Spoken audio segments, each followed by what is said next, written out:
Well, Larry Holmes is making his way toward the ring now, but interestingly enough, it's not the way that he was supposed to come into the ring, and it just seems that Larry Holmes is doing everything he can just to disrupt things here.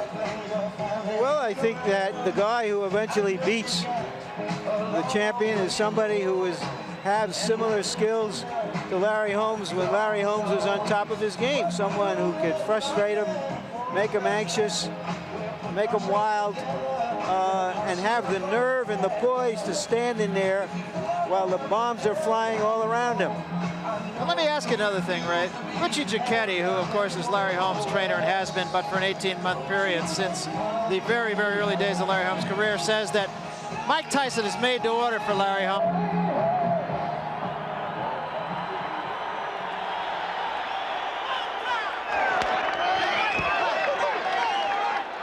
There he is, Mike Tyson, the youngest ever heavyweight champion, undefeated, 32-0, 28 knockouts. Won the WBC crown in '86 from Trevor Berbick, and in '87. Last year he took the WBA title from Bone Crusher Smith and Tony Tucker to become the undisputed heavyweight champion of the world. Look at the pace they're coming towards the ring. Must be in a hurry for the payday, and it's a big one. It's in the millions now. Mike Tyson looking very trim, not even wearing that towel he usually has cut out, but he is wearing his WBC championship belt, while his handlers carry the other two. Here he is, Mike Tyson, the undefeated heavyweight champion of the world. So the stage is just about set. Look how trim he is around the middle. Without further ado, let's go to ring announcer Michael Buffer. Don't get exercised here, Ray. Let's not get overexcited. And there is the record of Larry Holmes. Won 48 in a row, of course, before he lost those 2 fights to Michael Spinks. He's a businessman. He says this isn't a sport, it's a sporting business. That's the way he looks at it. And speaking of all business, Mike Tyson 32-0 with the 28 knockouts. He fights about 4 times a year as champion. He is moving up in the record books, getting up there with some very, very big names in heavyweight history. Just 21 years old and fighting his 6th heavyweight championship fight already. And the tail of the tape, we told you about the 17-year age difference, and the weight really not any kind of a factor. Tyson a little bit lighter than he might have expected, but he was 218 the day before the fight, and Holmes a couple pounds heavier than he was in the second Spinks fight. Yeah, that reach difference, 10 inches, might have meant something when Larry Holmes had that great snapping jab that he could impale an opponent on. And here is our punch stat numbers. This is a device to get a statistical profile of the activity of fighters, and as you can see, the figures are roughly the same. Tyson throws a fewer punches than Holmes did in the past, but the Holmes numbers are hard to measure because he hasn't been active.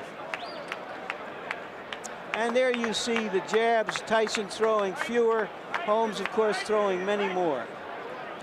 And the rules for this one, it is a 12-round fight, incidentally. WBA and WBC now 12 rounds. Other than that, they're the rules for just about every fight you see here on HBO. No 3 knockdown rule and a fight.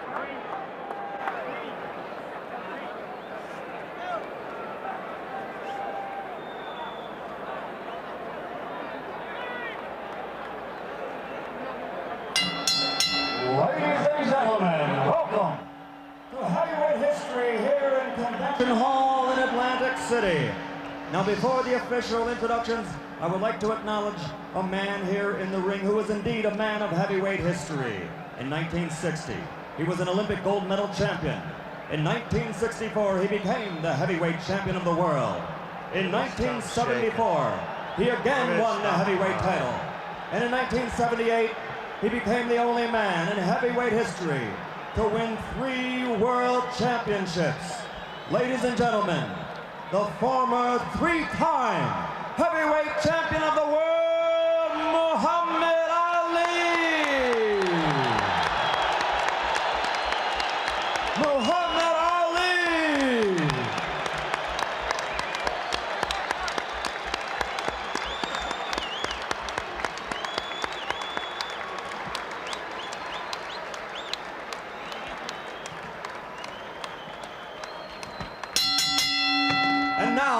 King Productions and the Trump Plaza Hotel and Casino present Heavyweight History. This bout is presented in association with the undisputed, undefeated king of beers, Budweiser. It is sanctioned by the New Jersey State Athletic Control Board. Boxing Commissioner Larry Hazard, Chairman Jerry Gormley, Deputy Commissioners Nick D. Balistrari and Lawrence Wallace. Representing the World Boxing Council, its President Jose Suleiman and ringside supervisor Dwayne Ford. Here for the World Boxing Association, legal counsel James J. Binns, Esquire. The three judges doing the scoring for this contest: Rudy Ortega, Nicasio Drake, and Charlie Spina. The timekeeper is Lindsey Tucker. Counting for the knockdown seconds, Frank Cappuccino. Chief ringside physician, Dr. Frank B. Doggett. Also in attendance, Dr. Charles Wilson and Dr. Stanley Eden. And the referee for this bout is Joe Cortez. And now, ladies and gentlemen, let's get ready to rumble! 12 rounds for the undisputed heavyweight championship of the world. Introducing first, fighting out of the blue corner. He's wearing the white trunks with red trim and weighs 225 3/4 pounds. From Easton, Pennsylvania, his professional record, 48 victories, only 2 defeats, 34 KOs. For 7.5 years, he ruled the division as an undefeated champion with 20 successful defenses. Tonight, he's the challenger. Ladies and gentlemen, the man known as the Eastern Assassin, former heavyweight champion of the world, Larry Holmes!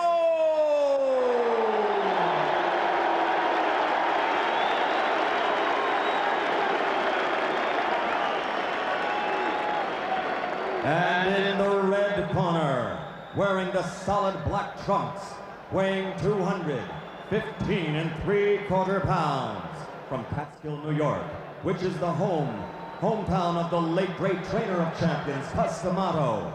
His professional record, a perfect 32-0, 28 KOs, 23 KOs in 4 rounds or less, and 16 knockouts in the first round. Ladies and gentlemen, I present you the undefeated, undisputed heavyweight champion of the world, Iron Mike Tyson. Well, the crowd is ready for the heavyweight championship of the world. Mike looks almost bored, but he's anything but. That's just his demeanor. I gave you both the rules in the dressing room. And remember what I told you. I'm here to enforce my rules. Obey my commands at all times. Any questions? All right, shake hands. Good luck to both of you. All right, we're set to go. The young bull and Mike Tyson against the old bull and old warrior in Larry Holmes. Mike coming off a 7th-round KO over Tyrell Biggs. Larry Holmes, as you know, lost that 15-round decision to Michael Spinks. He also lost his IBF title in the fight prior to that to Michael Spinks in a very close and controversial decision. Actually, both of them were. Here he is, Larry Holmes in white, and Mike bangs for the body right away. Holmes hangs on. Larry had over 20 title defenses when he was champion. Now the young guy is chasing him down. I'm a huge fan of Larry Holmes, but this isn't the Larry Holmes that I want to remember. Michael Tyson's legacy is in front of him. It remains to be seen what greatness he may achieve in the heavyweight division. Larry Holmes will go down in history books as one of the great heavyweight champions of all time. He never has received the credit, but he was a great champion in his prime. At age 38, you know the lack of the left hand. You notice, I should say, the lack of the left hand. In the old days, Larry would have had that left hand, which was like just a jackhammer in the face of so many opponents. And from behind that, he'd throw the right. But tonight, it's obviously missing. Larry's still up on his toes and able to move a bit. But time robs all great champions of the ability to move. Holmes needs to be able to move like this if he's going to do anything against the stronger Mike Tyson. Midway through the first round, no heavy blows landed, and very few punches even thrown by Larry Holmes. The Eastern Assassin is the shadow of his former self, but for the kind of money they pay to fight for the heavyweight championship, you can't blame a prize fighter for fighting for the type of prizes they have today. We're in Atlantic City, New Jersey. I'm Bob Sheridan, and this is the heavyweight championship of the world as Mike bangs Larry behind the head. Larry ties him up. Let's go. Now Mike up at his toes, tries to get the footwork going, trying to pick up the pace. Caught Larry with a pretty good left hook. That's the best punch landed so far.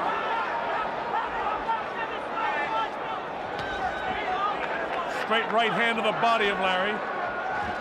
Now in the old days, Mike Tyson wouldn't have been able to get through that jab, or it would have been much more of a contest. That's what the fight would have been about. In the present day, in January of 1988, the question is, how long can Larry survive against this young bull? Because if Larry continues to fight like this, he can't survive long. The things that made him great are not there, the foot speed or the hand speed. Another crushing blow to the body of Larry Holmes. Closing seconds of the first round. As the bell, ending round one.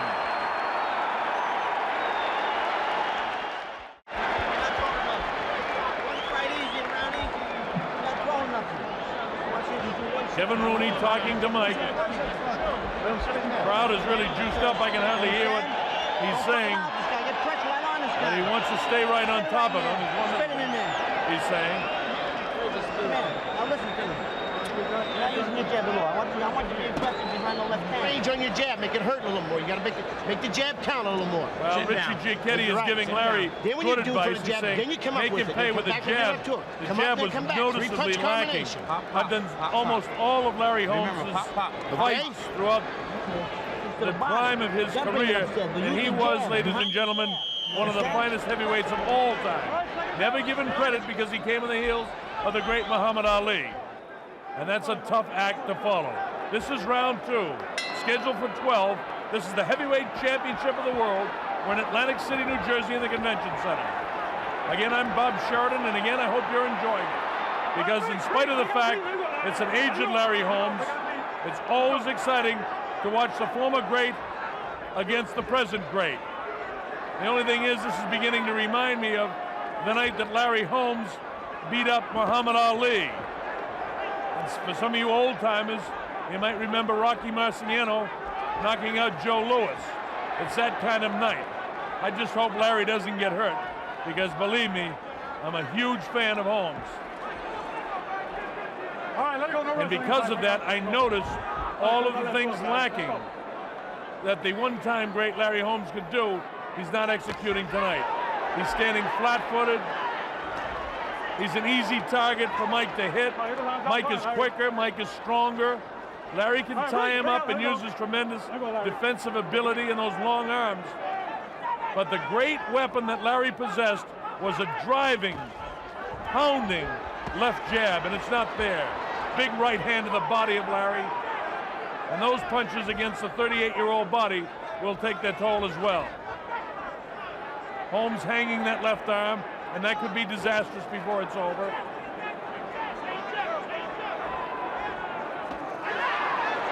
Larry comes with what looked to me a half-hearted uppercut midway through this, the second round of a scheduled 12-round championship heavyweight fight.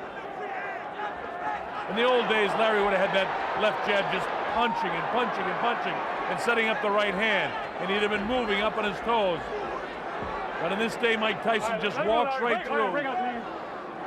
Nice job by Joe Cortez, making them break clean. Larry got a sneaky right hand through there, but it didn't hurt Mike. Larry had 34 knockouts in his career, but most of them were kind of like Ali's knockouts. They're accumulation of punches, except against lesser opponents, and then he was able to knock them out clean. Larry was a great boxer in his prime. And he's having trouble holding off the young bull. Notice he just holds the left hand out now.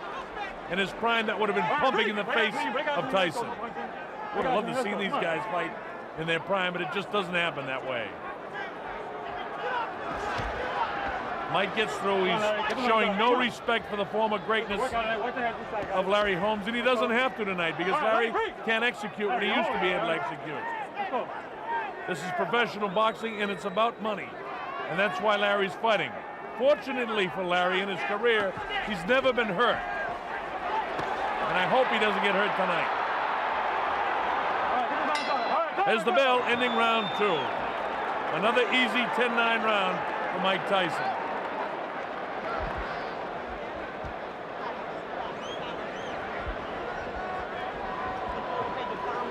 Kevin Roney continues giving instructions to Mike Tyson. With the crowd in here, it's hard to hear again. Don't tell me I ain't holding you tight. You're not punching. Let him hold you. Mike answers back Kevin. Notice Kevin tells, hey, Mike, not taking that. You listen to me. That's exactly what guys need when they get a lot of money and a lot of fame like Mike has now. They need somebody to give them this kind of direction. Kevin Roney, one of the best at it. He's been with them since he was a kid. Let's see what we see here. Digs to the body, now the left hook. That grazes past the chin of Larry. There was one other punishing body shot during the course of the second round. All right, here we go, round number 3. Atlantic City Convention Center in Atlantic City, New Jersey. The heavyweight championship of the world. Larry Holmes.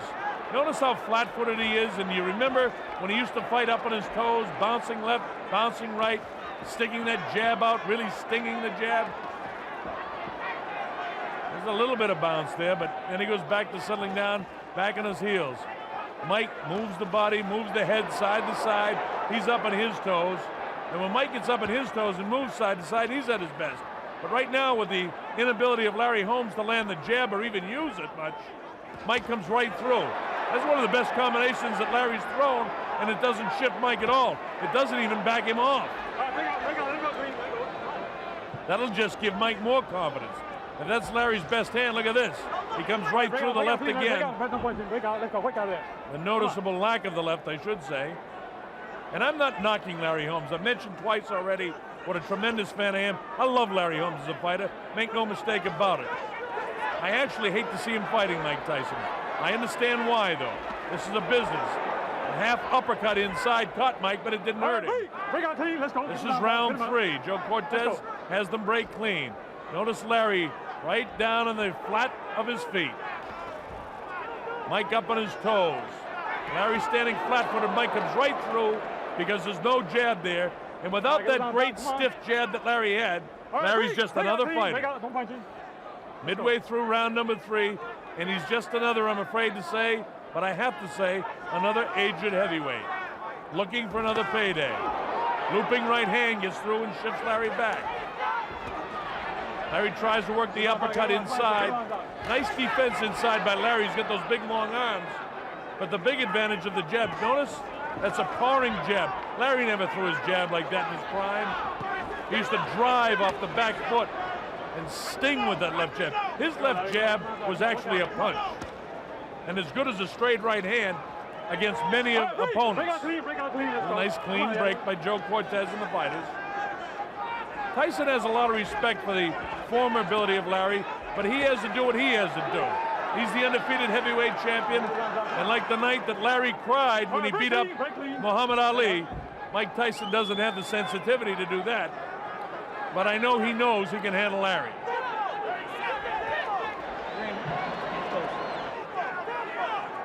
Holmes powering with the left.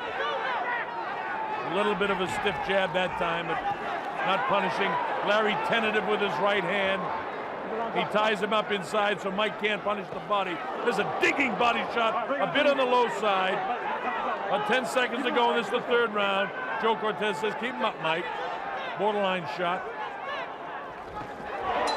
And there's the bell ending the round. The right hand gets through, and a light left just at the bell. Larry says, hey, Joe, keep an eye on that.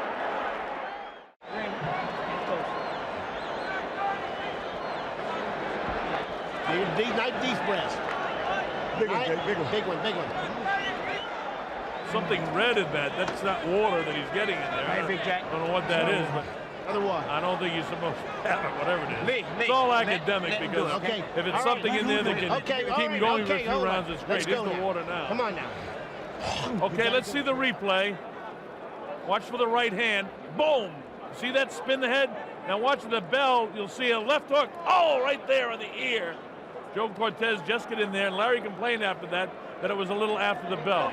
Stay relaxed. Keeping knees bent, your defense tight. Kevin Rooney keeping that Q-tip up in the nose of Mike. Might have a little cut up in his nose, but that's nothing. That's common for all fighters. Coming up to round number 4.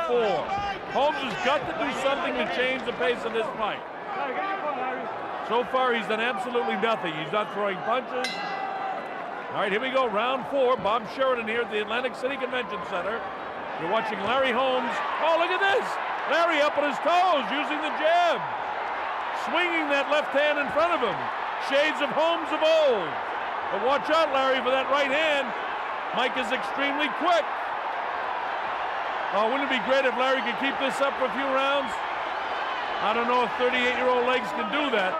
Ali, late in his career, used to do it for the last 15 to 20 seconds of rounds, and he stole rounds, but doing it at the start of a round is something different.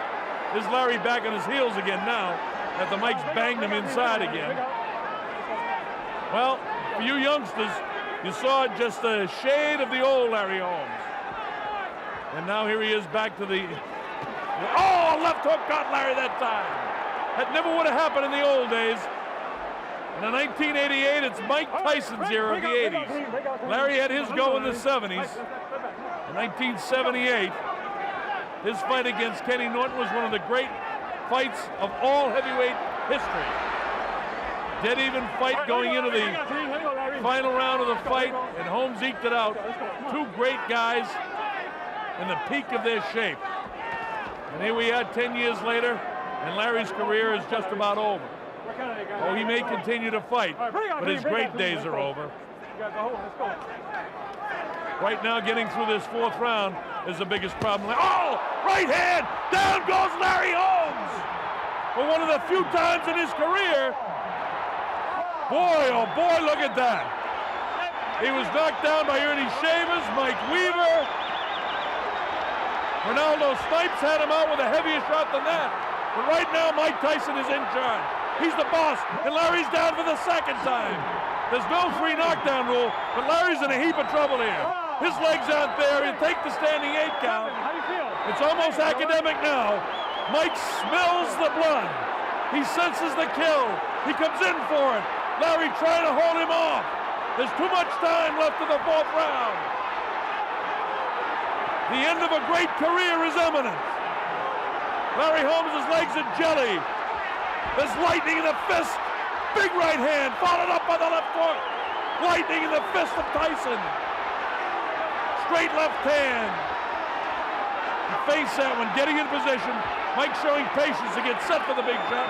Right hand hurt Larry again. He's back at his heels. Left hand. Larry's going to get hurt. This is bad. Hope Joe Cortez takes a look into the eyes. Larry gets nailed with the left hand, the right hand, digs to the body, goes to throw right hand, gets clipped with a big right hand. He won't get up from this one. It's all over. Joe Cortez has seen enough, and Larry Holmes is knocked out. He doesn't count him out, but he's out. It looked a bit like Larry was in the process of throwing a right hand to get caught up in the ropes, and when he threw the right, the power of the right spun his body towards the right, and it left him wide open with his left hand down for a right hand of Mike Tyson, and he got clipped and he got knocked out. A lot of confusion in there. Larry seems to be okay, thank the good Lord above for that. Again, I've been a tremendous fan and booster of Larry Holmes throughout his career. He may be my favorite of all time. Of course, Ali is in a class by himself, but in all the other heavyweights, I love this kid as a fighter. Never got his just due. He was a tremendous champion. But this is the man of the hour. Mike Tyson's record goes to 32-0. Here's the first knockdown. A crushing right hand right on top of the temporal bone and above that left eye. Same thing, different angle. Watch for it. Feints. Boom, right there. Look at that. The power of that right hand. And Mike driving off his back foot and really has everything going. Watch the way, see? Watch the way, see? He's almost jogging into it. He's got everything going for him when he lands that right hand. Please clear the ring. In years gone by, Larry would have had the left up. Is the second knockdown now. Let's see how this occurs. A left hand, a right hand, and then just an accumulation of pretty good shots there. This isn't as tough a knockdown as the first one. Same thing. See, he misses that shot, catches him good there below the jaw, but he's already rattling his brain. He's out on his leg right here. And then on top of the head, which rattles the brain again, and Larry crumbles down. Same thing, different angle. See their front feet getting tied up there. Mike actually in almost a southpaw stance with his right foot forward, stepping on Larry's outstretched left foot, and is the last knockdown and the finishing series of the fight. Watch for Larry's right hand. See that get hung up in the ropes? And so he's totally exposed, and Mike throws one more right hand, and that's all the inside of Larry's skull could take. Thank the good Lord again that Larry's okay, because he's never been hurt like this before. Oh, that is a tough, tough punch. And the left hook digs to the body. He's out on his feet right here. Goes to throw it, and it's caught, and it exposes his body. And then, look, right there. Boom. His head going one way, Mike's fist coming the other way. And this is the very last time. This will show exactly how that right hand gets hung up in the ropes. And watch the way he spins his body. And right there, he's caught, exposed, and Mike, boom, he jumps on it. And that's all she wrote. Mike Tyson retains the heavyweight championship of the world. Ladies and gentlemen, here's the official time. The end comes at 2 minutes, 55 seconds of the fourth round. The winner, and still the undisputed, undefeated heavyweight champion of the world, Iron Mike Tyson.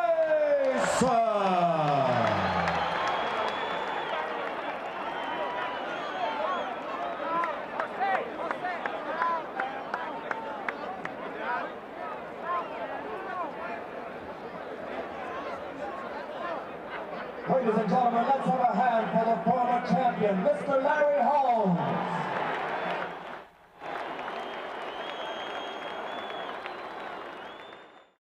Mike Tyson, without question, should be champ for a long time.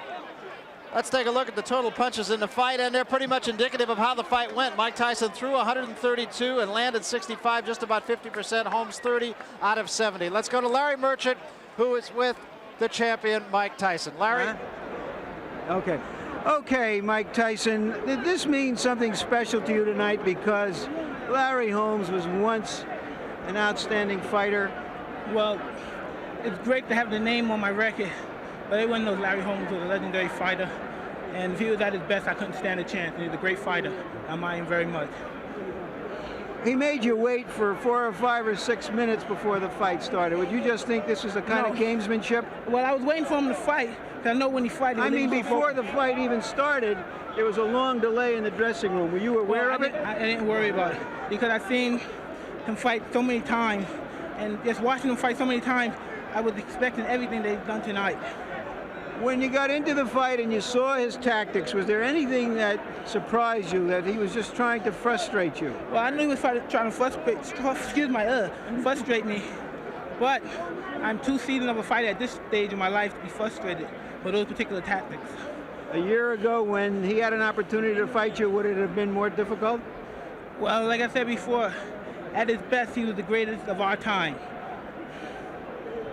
Came to third round, he started to drop some right hands on you. Was that really his strategy, to lull you and then to hit you with some right hands? The right hands wasn't landing cleanly. They were only glancing blows. They weren't landing cleanly.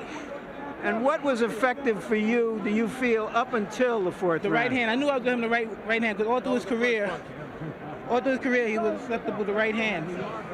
And eventually that proved true. Was it something you saw, or was it just a question of getting close enough, firing off enough, and hoping for one to get in? Kevin Rooney was telling me to get close enough for I to land the right hand, and I saw it open, and I did it. When you knocked him down, did you think that he would get up? Well, I didn't think he would get up, but he's a game fighter, like I said. You've seen a lot of films of him. He always got up in the past. Did you think he would be able to fire back? It looked at one point. I knew once I got him hurt, he was finished. That you're saying that other times he was knocked down, the fighters didn't know how to finish him? Absolutely. Okay, now let's take a look at the last knockdown, and please describe it for us, Mike. Well, at this point, I knew he was very hurt, and he was fighting back. So I knew to throw everything at him. So I didn't know what he did. Even though he was hurt, he was fighting back, and very dangerous, even though he was hurt. And as you see right here, he's throwing punches, but I'm trying to land. I'm throwing everything. Boom. Were you afraid that he was really hurt, or had you turned away and knew that it was over by that time? I knew it was over, and I knew I didn't hit him with hard enough punches in vital areas to put him out or hurt him permanently. What kind of feeling do you have now that you're over this hurdle? Well, like I say, it's just another obstacle to my goal is being champion for as long as possible. You've said in the past that the fight is the easy part. Was this the easy part tonight? Absolutely, yeah. I said before this fight, this is a ceremony in which the torch is going to be passed from the great old king to the great new king. Do you feel in some way that that's when you said earlier it's a good name to have in my record, that's what that means? Absolutely, yes. The king is dead, long live the new king. Absolutely. Thank you, Mike. Thank you, Larry. And back to ringside. Well, so Mike Tyson has won it in 4 rounds, and it's been said that if you're going to beat Mike Tyson, you got to hurt him first. Nobody's been able to do that. It's also been said that you have to back the man up, and nobody has been able to do that. There have been a couple of trainers who said Cus D'Amato's fighters, of course, who use that peekaboo style, like Mike Tyson does, have to be backed up to be beaten. Nobody's been able to do that to Mike Tyson. It's happened a couple of times. Dick Tiger did it once before to Jose Torres, who was a Cus D'Amato fighter. And Floyd Patterson lost a fight that he wasn't supposed to lose also to a fellow by the name of Sonny Liston, because Sonny Liston was able to back him up. But so far, Mike Tyson, of course, a bigger fighter, certainly bigger than Jose Torres, who was a light heavyweight, and much bigger than Floyd Patterson at 215 pounds, simply said nobody has been able to force Mike Tyson to take a backward step. That was the case for Larry Holmes tonight. He did portend himself very well, actually. He came in with a good fight plan. He told many people he was going to go only right hand and uppercuts. He did that. He told other people he was going to go mainly left jab. He did a little bit of that. Unfortunately for him, absolutely nothing worked. Nobody could hurt the man, nobody could back him up, and the results in that case were inevitable. Mike Tyson knocks out Larry Holmes in 4 rounds. But Larry Holmes, you have to feel, will be treated kinder by history as time goes on, more so than he was as a champion. Tonight, he didn't go out with his head hanging. Sugar Ray Leonard, incidentally, is trying to make his way back to Larry Holmes' locker room to talk with the former champion. We hope to have that. Meanwhile, let's get back up to the center of the ring and Larry Merchant. Larry? Hello again. I'm with Bill Caton, the co-manager of Mike Tyson. Bill, for Mike Tyson, he says this is not all of that special. It's nice to be the great old champion. Does it have any significance to you? Oh, sure. It had great significance to us. Mike met the most experienced fighter he had ever met, and we felt that Mike's skills, speed, punching power would prevail, but we knew that Larry Holmes had one thing going for him, far greater experience, and it showed in the first few rounds. This fight could have been held a year ago if Larry Holmes had been willing to take it at that time. Yes. And at that time, Mike Tyson was a much cruder fighter than now. Yes. Would he have had much more difficulty, you think? I don't think so. Mike had been taught how to fight Larry Holmes by Cus D'Amato. Cus would sit at the screen over Larry Holmes' fights with Mike right next to him and tell Mike how he should fight Larry Holmes. Cus had always wanted Mike to fight Larry Holmes early in his career. Let's take a brief look ahead. What is the prospect for Mike Tyson's fights in the immediate future? The whole world knows now that he's signed a long-term contract with HBO, 6 more fights. What are the next few fights in your view? The next fight is definitely scheduled for March 21st at the new Tokyo Dome in Tokyo, of course, against Tony Tubbs. Following that, there's a possibility that he'll either meet Michael Spinks, if our problems can be worked out, or else Frank Bruno at Wembley Stadium in London. Briefly, what are the problems that have to be worked out with Michael Spinks and his promoter, manager, Butch Lewis? In a nutshell, Butch Lewis cannot be the promoter or co-promoter of a Mike Tyson fight. That is the only problem we have. You're saying I'm sure that- it will not be a money problem in any way. You're saying that the champion should appoint the promoter, the challenger has to come as the challenger. That's exactly it. All right, thank you very much, Bill Very good. Caton. Barry? Happy to talk to you, Larry. Okay, thanks very much, Larry Merchant. So you have a little bit of an idea of what then is down the road for Mike Tyson. It appears that the next man will be Tony Tubbs, although the Japanese promoters of that fight have said that Tubbs must come into that fight in shape. He hasn't been in great shape lately. He's working hard in Los Angeles with Lou Ferrigno, the bodybuilder, trying to make some kind of a body out of Tony Tubbs, not to mention trying to make some kind of a fighter. He was a man at one time with a promising future, but he appears, if he can get himself in shape, he will be the next opponent then for Mike Tyson in Tokyo on March 21st. Let's go back to Larry Holmes' locker room now, where Ray Leonard is with the former champion. Ray? Thanks, Barry. Larry, you displayed the heart you showed as a champion years ago. I thought the earlier rounds, your tactics were working. What game plan did you have in mind? Exactly that. Going out there, circling time up, making miss. And what I did wrong was waiting for those fifth round, because you usually get tired around the fifth round. Waiting for that instead of going out and boxing, thinking about saving my energy. And when I started work, I wanted to go inside, and well, I got hit, you know. You know, you fought the big guys, big punchers, Ernie Shavers, Ken Norton. How would you rate Mike Tyson's punching power? Well, I got to say he's a sharper puncher than the other guys. The other guys punch much harder, but he's a sharper puncher, you know. Hit me right here on the forehead and knocked my equilibrium off, and that's all, you know. I just didn't have no more balance. Did you study the tape of Bone Crusher Smith and pretty much picked up some of those tactics? Yeah, well, you know, working around with somebody and working with the name guys and the good sparring partners, you know, you pick up a lot of that. When they come in, you tie them up, simple as that. But where I made my mistake is starting to getting ready to work, go and work with them inside. And, you know, he caught me with a right hook. I think the big question is this it or? Of course, man. This is it until someone offers me a lot of money, and then I'll come out. Are you saying that if you're offered $5 more million, you're going to go back into the ring? We take it in consideration, but we have to look at my finances. And right now, I don't have to fight anymore, Ray. I didn't have to fight this fight, but I wanted to come back and try to prove something, try to prove a point. I didn't like the way they done me in. The WBC was the only organization, legitimate organization that really stood behind me. I went with the IBF. The IBF didn't stand up. You know, everybody know I beat Spinks, and they walked away from me. And the WBA really never ranked me, period. Only one organization stood up with me, and that was the WBC. And that's why I was fighting. If I'd have won the title tonight, I would have threw them other belts away because it didn't really mean anything. I support the WBC, and I continue to do it now, even though I'm retired. And that's what I was trying to do. I was just trying to get back. That's something that someone took away from me. Not needing the money. Everybody knows that I'm rich and I invested well. But it was something that I wanted to do. And besides, you know, I made $3 million tonight, and that's not nothing to sneeze at, you know. But was it only the money for you? Well, your money plays a big part. If they'd have said do it free, Ray, they wouldn't have me out there tonight. I mean, let's face it, you know, for the money I do it. And I got to say, you know, giving Mike Tyson credit, you know, he's better than I thought he was. At least he punched better, and he is a true champion. They can talk about Spinks all they want, but this boy is just, he's very hard to hit. He's awkward, very awkward, and punches very good. So in my book, he's a champion. I think he should go down as such. I wish him good luck. But, you know, as we all go along, you know, somebody eventually will get us, and they got me tonight. You know, Larry, when I decided to make that comeback, it was just for Marvin Hagler, but for you, it was different reasons, wasn't it? Of course, Ray. You know, I didn't like the way I went out. I didn't like the way they done it to me, and you know, I wanted to come back and show. You know, but you know, at 38 years old, the long layoff, it kind of hurts. But I don't have nothing to be ashamed of. I'm gonna hold my head high. I'm gonna still love my family, and I'm gonna have a party tonight, and I'm gonna have a party tomorrow night. So who cares what people say about me? You know, I'm gonna laugh all the way to Lafayette Trust Bank or Phillipsburg National at round one.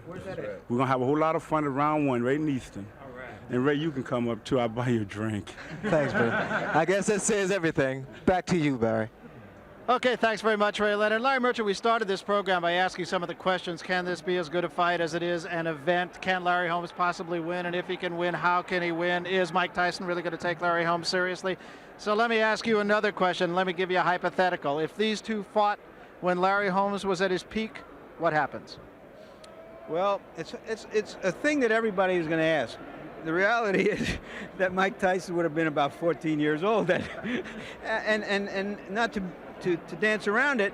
The reality also is it's unfair to Mike Tyson because we don't know if he's reached his peak yet. We know what Larry Holmes was like at his peak, but I would say this, that Larry Holmes at his best, as we got a few little glimpses of in the early rounds, would have been all kinds of trouble for Mike Tyson at this point. He is the prototype of the kind of fighter who gives the Tyson kind of fighter all he can deal with. Capsulize this fight for us. Good fight, bad fight, mismatch, great fight. What do you call it? I think it was a good fight and a terrific fight for Mike Tyson, because Holmes showed early on that he still had that residue of some of the old skills. He still gave him the slow ball on the outside corner, and then he tried to shoot a quick one on the knees, and so that the perception and the illusion is that he was still in there with somebody. And then in the third round, Holmes tried to sneak a few right hands over and actually might have won that round.